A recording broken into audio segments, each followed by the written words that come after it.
The shortcut surprise. The moving truck rumbled to a stop, spitting gravel across the freshly laid lawn. Lily hopped out, the humid Florida air immediately plastering her dark curls to her forehead. "This is it," she announced, more to herself than her dad, who was wrestling with the bulky truck door. The house was a cheerful yellow, with a wide porch practically begging for a swing. Excitement bubbled in Lily's chest. She couldn't wait to explore. Before she could even take a step towards the promised adventure, a blur of turquoise shot across the driveway.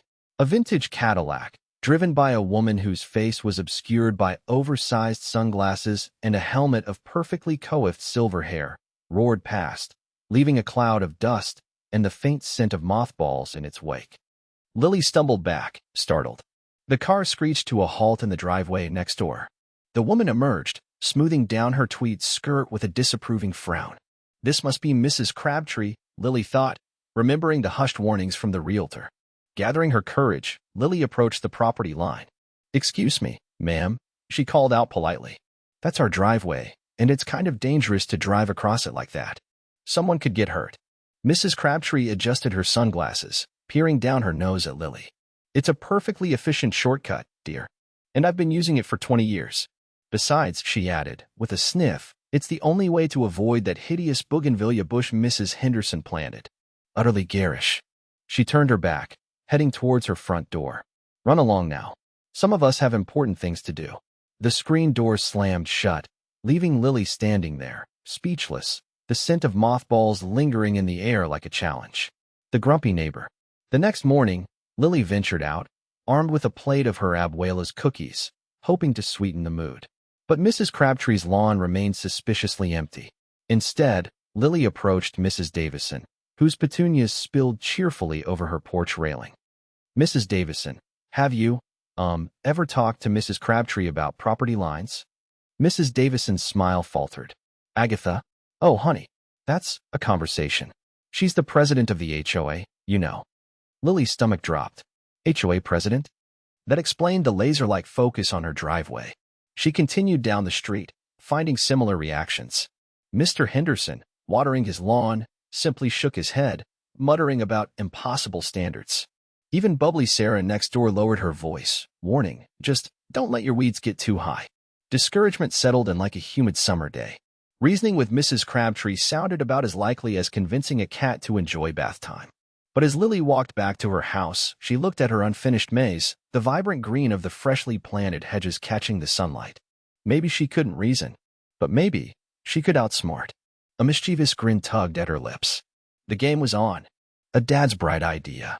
The savory scent of Dad's simmering chili did little to soothe Lily as she plopped onto the kitchen stool. "Crabtree's done it again," she muttered, swirling an invisible pattern into the cool laminate. David, turning from his culinary creation, met her grumbling with a gentle inquiry. "Done what, sweet pea?" Cut right across the driveway. She even waved, like trespassing's her new hobby. Lily's voice spiked with exasperation. "I told her to stop, but she just plastered on that sugary smile and said it saves time." He dished out generous portions of chili, placing one before her. "All right, Operation Crabtree Detour is a go. I have an idea, but it's a tad unconventional." A playful wink accompanied his words. "Remember that backyard fort you were dreaming about?" Lily nodded, spoonful suspended. "Suppose we built something even grander?" On the driveway, David paused, letting the suggestion hang in the air. "A hedge maze." Her eyes grew wide. A grin slowly blossomed. "A hedge maze?" On the driveway, a peal of laughter escaped her. "That's ingenious." She pictured Mrs. Crabtree, her pristine hairdo hopelessly entangled in the foliage, utterly bewildered. "We could make it fiendishly complex, a labyrinth of leafy misdirection." "Precisely." David chuckled, snatching a notepad and pen. "We could even deploy garden gnomes as strategic impediments." Another conspiratorial wink. "Let's map out this masterpiece. It needs to be challenging, aesthetically pleasing, and above all, impervious to Crabtree navigation." He unfurled the pad, and together, the Rodriguez team commenced plotting their botanical blockade. The chili's warmth now spread from her stomach to her soul. "Operation Hedge Maze." "Operation Hedge Maze," Lily declared, clapping her hands together, "is a go." David chuckled, already loading the first flat of emerald green arborvitae into the back of his truck at Peterson's nursery. The air hung thick with the scent of damp earth and pine. Lily trailed behind him, carefully selecting a few miniature terracotta pots shaped like gnomes. Essential supplies, she explained with a wink. Back home, Lily paced the length of their driveway, a roll of bright pink flagging tape in her hand. Okay, David, I'm thinking a classic labyrinth. Nothing too taxing on Mrs. Crabtree's cognitive abilities. She grinned, securing the tape to mark the hedge rows. David, ever the pragmatist, checked the spacing with a measuring tape. We want it annoying, not impassable, right? Emergency vehicles, and all that. The planting was surprisingly therapeutic. The rich soil felt cool against Lily's gloved hands as she nestled each shrub into its designated spot. David followed, watering each one thoroughly. Imagine her face, Lily said, picturing Mrs. Crabtree's usual pursed lips contorted in utter bewilderment. By late afternoon, the maze was complete, a series of winding paths, just tall enough to obscure the shortcut, but short enough to maintain visibility. Lily surveyed their handiwork, a mischievous glint in her eyes. I'm almost feeling sorry for her, she said, then burst out laughing. Almost. David put his arm around her, a smile playing on his lips. She brought this on herself. The setting sun cast long shadows across their newly planted obstacle course, a silent promise of the chaos to come. Crabtree's confusion. The familiar bump of Mrs. Crabtree's Buick rolling onto her driveway was a sound Lily Rodriguez had almost grown accustomed to. Except, this time, the bump was followed by a disconcerting screech of tires. Lily peeked through the blinds. Mrs. Crabtree's car was nosed deep into the newly sprouted hedge maze. Agatha Crabtree's face, usually a study in pursed-lipped disapproval, was now a mask of bewildered fury. She revved the engine, then slammed on the brakes, the car lurching forward, then back. Lily could hear the frustrated grunts even through the closed window. Honestly, Mrs. Crabtree bellowed, rolling down her window. What in the name of landscaping is this? Lily bit back a laugh. David, emerging from the garage, simply crossed his arms and leaned against the doorframe, a subtle smile playing on his lips. Mrs. Crabtree attempted a three-point turn, but the maze, still surprisingly dense for its age, refused to yield. She reversed, only to find herself facing another wall of green. A few neighbors, drawn by the commotion, began to gather at the edges of their lawns, whispering and pointing. Mrs. Crabtree's complexion deepened to match the Buick's crimson paint. She honked the horn, a long, insistent blast that echoed through the cul-de-sac. The whispers grew louder. Agatha Crabtree was officially trapped, and the audience was growing. HOA havoc. Mrs. Crabtree marched across Lily's lawn, her floral moo-moo billowing in the morning breeze like a disgruntled sail. She stopped a foot away from the newly planted hedges, her nose practically twitching. These abominations must go, she declared, voice tight enough to shatter glass. Lily, who had been deadheading a rose bush, straightened up, trowel in hand. Good morning to you too, Mrs. Crabtree. What exactly are you referring to? These hedges. They violate HOA Regulation 3. 2B regarding acceptable shrubbery height and proximity to the property line. They're a menace.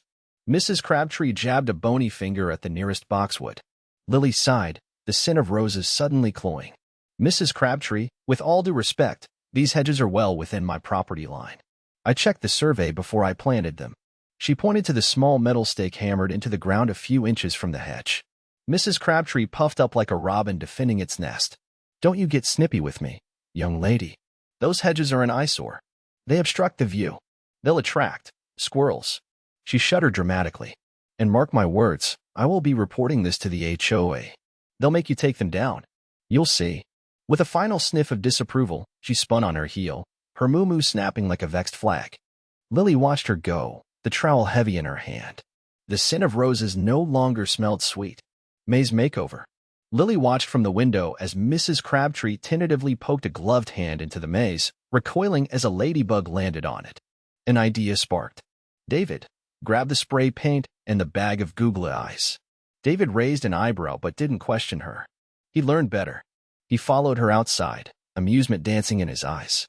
Operation May's Makeover is a go, Lily declared, brandishing a can of neon pink paint. They started adding signs. Dead end? Or is it, with a mischievous googly eye peering out, beware of the tickle monster hedgehogs, and wrong way. But maybe right.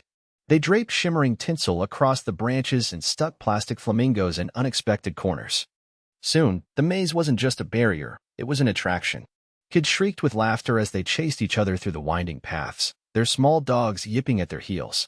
Even Mr. Henderson, the notoriously grumpy mailman, cracked a smile as he navigated a particularly tricky turn. Mrs. Crabtree, initially horrified, was now cautiously observing a group of children attempting to solve a riddle Lily had chalked onto a paving stone. I have cities, but no houses, forests, but no trees, and water, but no fish. What am I? David leaned against the porch railing, watching the scene unfold. You know, he said, a smile playing on his lips, this might be the most peaceful form of chaos I've ever witnessed. He put his arm around Lily, pulling her close. And all thanks to a shortcut. The HOA's decision. Mrs. Crabtree adjusted her floral dress, its pastel hues clashing with her thunderous expression. She rapped sharply on the table in the community clubhouse, the sound echoing in the sparsely filled room. As I was saying, she began, her voice tight with indignation. This eyesore is a clear violation of Section 3, Subsection B, Paragraph 12 of the HOA bylaws. It obstructs clear passage and diminishes property values.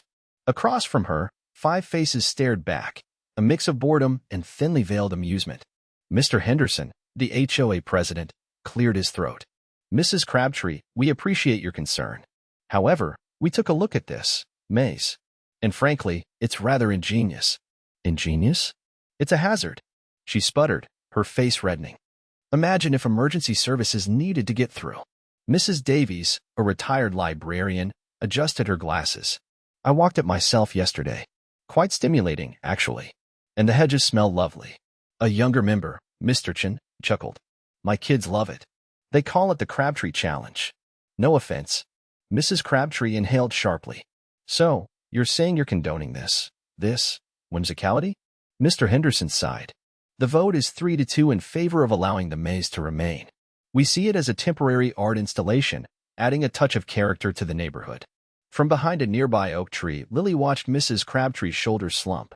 The woman looked defeated, a stark contrast to her usual fiery self. Lily almost felt sorry for her. Almost. The scent of freshly cut hedges hung in the air, a fragrant reminder of her victory. A new beginning. Lily watched from her bedroom window, a half-eaten apple in her hand. Mrs. Crabtree stood at the edge of the maze, looking forlorn. The older woman's shoulders slumped beneath her floral dress, a stark contrast to the usual ramrod posture. After a moment, Mrs. Crabtree took a tentative step into the leafy labyrinth. David joined Lily at the window. Looks like she's attempting the impossible.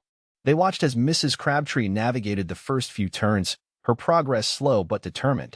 Finally, she reached the other side, her face flushed. She didn't immediately cross onto the street, instead turning towards the house, her voice surprisingly clear. Lily, dear? I owe you an apology. I shouldn't have used your driveway without asking. It was presumptuous of me. Lily met her father's gaze, a silent question passing between them. He nodded almost imperceptibly. Lily grabbed her gardening shears.